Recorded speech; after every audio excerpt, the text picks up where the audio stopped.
Maar de vraag is, hoe zet je de volgende stap? Van sympathieke, kleinschalige initiatieven naar een solidair geldsysteem op grotere schaal. Een systeem dat immuun is voor de virtuele goocheltrucs die ons de crisis gebracht hebben. Wereldwijd wordt op meer dan 1000 plekken met nieuwe munten en geldsystemen geëxperimenteerd. In Jakarta is een geldsysteem in opmars geïnspireerd op islamitische waarden. De dinar van goud en de dirham van zilver. Ze worden gebruikt naast de Indonesische roepia en zijn waardevast.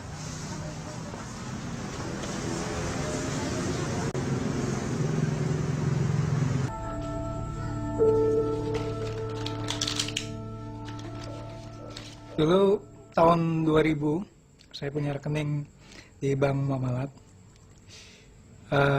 Gunanya untuk dulu saya pikir untuk mempermudah transaksi, karena saya juga menerima pembayaran lewat transfer, cek dan sebagainya. Jadi saya pikir itu memudahkan saya ketika saya diberikan kartu kredit, kartu plastik untuk mengambil di ATM. Saya pikir saya mudah. Ternyata setelah saya sadar bahwa bank ini tidak bermanfaat, akhirnya saya memutuskan berhenti untuk tidak menggunakan rekening dari tahun 2004. Jadi karena apa? Karena dengan adanya saya punya rekening di situ, aset saya hilang secara nilai belinya. Secara nominal tetap, tapi secara daya belinya hilang. Makanya saya putuskan untuk menarik seluruh rekening saya dan saya jadikan dinar dan dirham. Sekitar 20-25%. Maka nilai aset saya tetap bertahan, tapi nilai rupiahnya semakin tinggi.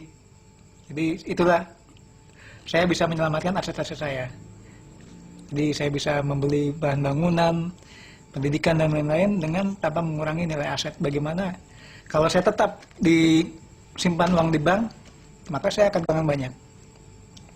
Marah nggak Mas sama sistem bank-bank sekarang ini? Saya tidak marah karena itu sudah terorganisasi dengan baik. Tapi kenapa kita serahkan kebebasan kita, pola hidup kita diatur oleh orang lain yang kita tidak inginkan? Jadi itulah makanya dinar dirham ini saya sebutkan sebagai suatu gerakan moral kebebasan individu yang mutlak.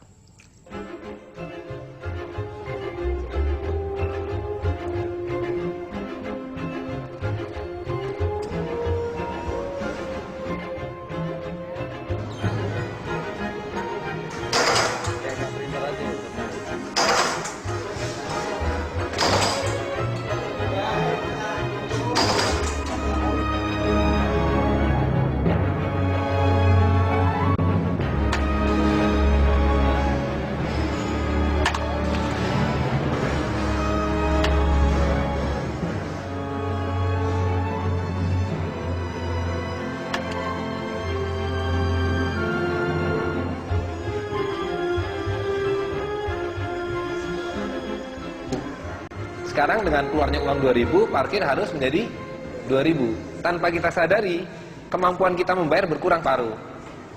Uang 500 rupiah sudah tidak laku sekarang, karena beli kerupuk pun sudah 1000 sekarang. Jadi lama-lama 100.000 pun akan hilang nilainya. Uang kertas ini adalah alat penipuan. Alat penipuan di mana sebenarnya ini alat untuk merampas harta yang kita punya. Jadi kalau sebuah bank sentral menerbitkan uang ini 1.000 rupiah dengan gambar Patimura, kemudian gambarnya diganti, nolnya ditambah 2 menjadi 100.000. Yang 99.000 dari mana? Ya kan?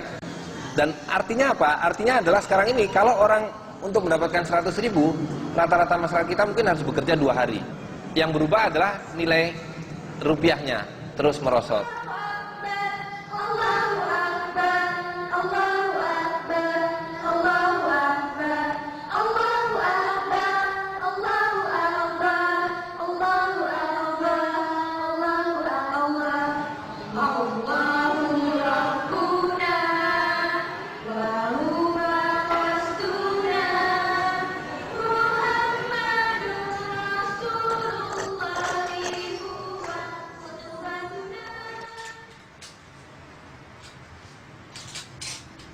it's hard to get an exact figure at the moment, but in the last 10 years, probably it's more than 50,000 coin has been distributed. There is an equality of exchange, equal to equal. In other words, it can only be met by exchanging commodity with commodity. So if you want to exchange a head of goat, then you need or you must get as an exchange other commodity that has a similar value, and that can be best served by gold or silver. Paper money doesn't serve that equality, because one party lose an asset, let's say a head of gold, and the other party just get a piece of paper which has no value. When we minted the dinar for the first time 9 years ago, it was only worth 1, 2, 3, 4 pieces. These 4 pieces were about 400,000 rupiah. Today, you need 15 pieces of this paper money, 1,500,000 rupiah to get 1 dinar. 1,500 years ago, 1 dinar equals to 2 head of gold. And today, if you go everywhere in the world, you can buy 2 heads of gold with 1 gold dinar, right? While a coin of dirham, the silver coin, you can have 1 head of chicken. Some people see it like a story of this king with no clothes, right? So when everybody see that the king was wearing very beautiful clothes, but in fact he wears no clothes, until a small boy said, "Look, the king has no clothes." It's the same thing with this paper money, that we are told that this is wealth, which has a values on it, until someone says, "Look, this is just a piece of paper, no value on it." So, right, so if you cut like this, look, 100,000 and it's gone. Where's the 100,000? And magically, if you put a cellotype on it, the 100,000 rupiah came back. Only by putting a cellotype on it, people will accept it again. It's very magical. It's magic. This one is the real one.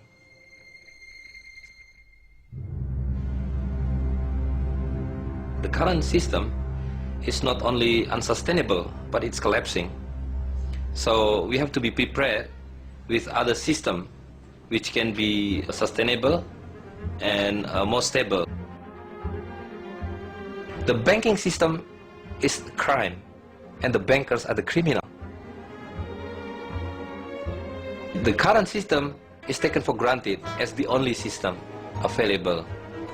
It is not only unsustainable, it is unjust, and it's collapsing. So we have to find the better alternative. We have it. In Islam, you have to prevent wealth to be circulated among the rich. And what is happening today is that the wealth, the real wealth, which is gold and silver, are only sitting amongst the wealth vault, while the people are getting the worthless paper money. Now what we are doing is reverse the process.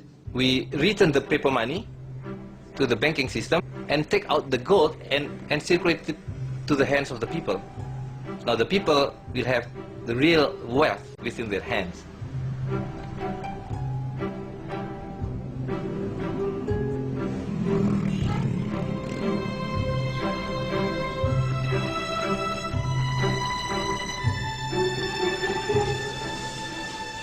Dinar ini bukan sebuah revolusi, tapi ini kembali lagi ke fitrah manusia. Jadi manusia disuruh memilih, jadi tidak dipaksakan. Jadi dia memilih antara yang berlaku dengan yang tidak berlaku, antara yang stabil dengan yang tidak stabil, antara tetap dengan inflasi. Jadi mereka memiliki dua pilihan. Ini adalah untuk sebagai gerakan freedom and justice.